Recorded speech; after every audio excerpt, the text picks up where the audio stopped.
Sialkot region in search of a wicket after tea.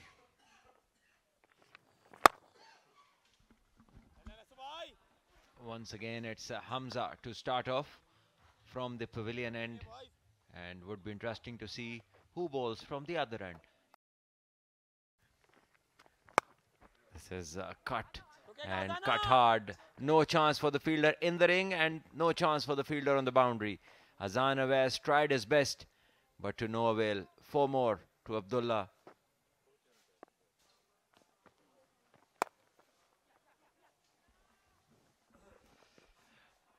Yes, found the gap.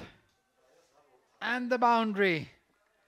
This is top stuff from Abdullah. Every time is erred in the length. Abdullah is capitalized on it and hit a boundary. This is great batting.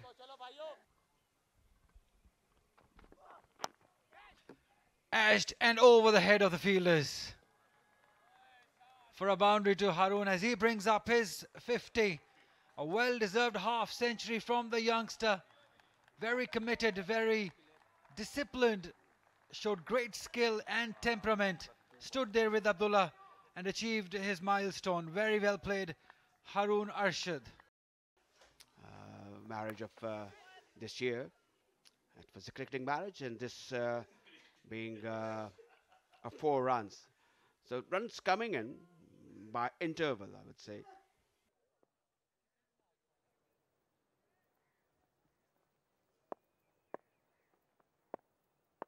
Hassan around the wicket. खूबसूरत तरीके से खेला. Fielder ने दौड़ने की भी जरूरत महसूस नहीं की, क्योंकि जानते थे गेंद जाएगी हद पार. अब्दुल्ला का ये ट्रेडमार्क कवर ड्राइव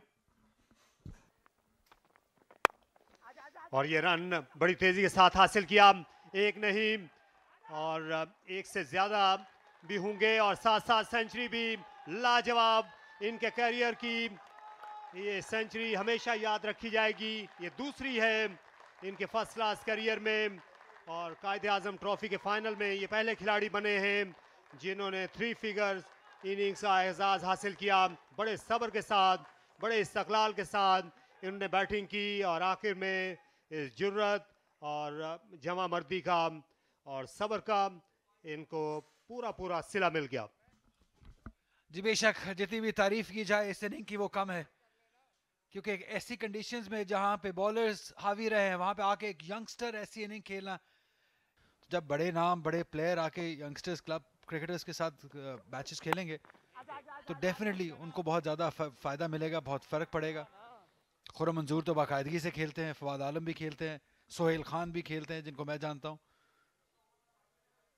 तो ये पूरी एज ए जनरेशन को डेवलप करते हैं. 64 ओवर गए, 202 पे 1.